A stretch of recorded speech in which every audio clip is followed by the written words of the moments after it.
Psychozy. For over 50 weeks, the revolutionary force in talking shit online.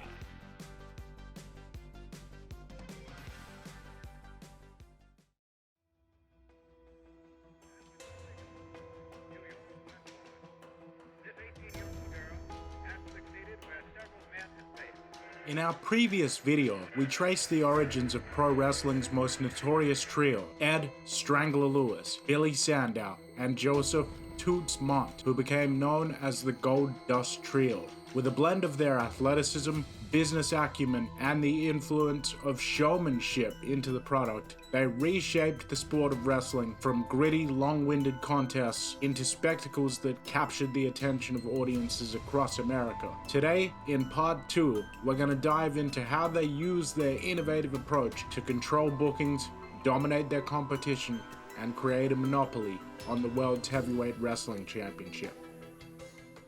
After gaining a foothold in the wrestling world, the Gold Dust Trio expanded their vision. To fully gain control, they knew they needed to dominate wrestling's traveling circuit. Wrestlers on the roster were incentivized to stay with the trio via steady paychecks and promotion in return for their steadfast loyalty. The trio didn't just employ fighters, they managed every aspect of their appearances. As their influence continued to grow, the Gold Dust Trio encountered resistance from rival promoters. But rather than directly challenge these promotions head-on, as Vince McMahon Jr. would do years later, they'd often simply outmaneuver them. The trio was selective about where they booked venues, making sure that venues were in key locations, and making sure it was difficult for competitors to secure those same arenas. With each strategic booking, they were effectively squeezing out smaller promotions in favor of their own growing syndicate. The trio also developed key alliances with venue owners, local officials, and media outlets. This network was sometimes called a syndicate and served as the trio's eyes and ears across the country. If any rival promotion attempted to establish itself, the allies of the trio would quickly alert them, giving the trio a competitive edge. As we mentioned in part 1, one of the major factors behind the success of the Gold Dust Trio in controlling the wrestling market was Toots Mondt's invention of the slam bang western style. This combined fast-paced action like grappling, slams, and strikes that kept the crowd entertained while giving the trio's matches a distinctive flair that other promotions didn't have. Rival promotions couldn't compete with the excitement and spectacle that made fans more loyal to the product being put on by the trio. The Gold Dust Trio knew that in wrestling, the heavyweight championship was the crown jewel. To build its prestige, they carefully orchestrated a series of high-stakes matches that showcased the athleticism of their wrestlers. Ed Strangler Lewis was of course their champion of choice, embodying the ideal mix of strength, skill, and cunning. By structuring tours around the heavyweight champion, the trio created a champion circuit in each town. Lewis or another chosen title holder would defend the title, drawing massive crowds eager to see whether or not the title would change hands. This not only amplified the trio's control, but also gave them the power to dictate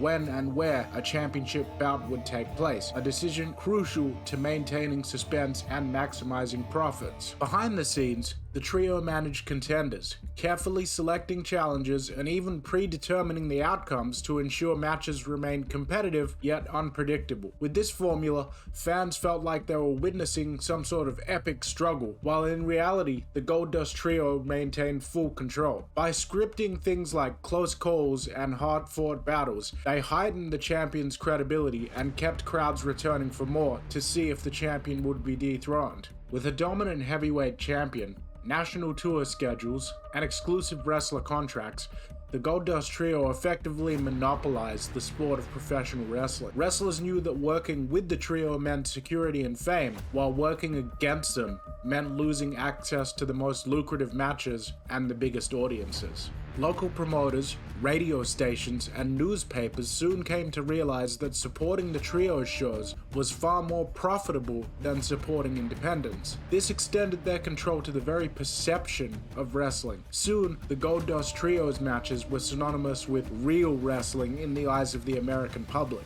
Through their combined business and athletic tactics, the trio effectively drove out most rivals, a few small independent promotions behind. With their monopoly solidified, they could now operate almost like a unified league, dictating not only match results, but the entire landscape of the sport. The innovations and inventions, quite frankly, of the Goldust Trio laid the foundation for the wrestling promotions that would come after them, and the wrestling business as it exists today. From exclusive contracts to national touring schedules, to elaborate and exciting booking and promotional tactics, much of what we see in professional wrestling today originated with the vision of the Goldust Trio.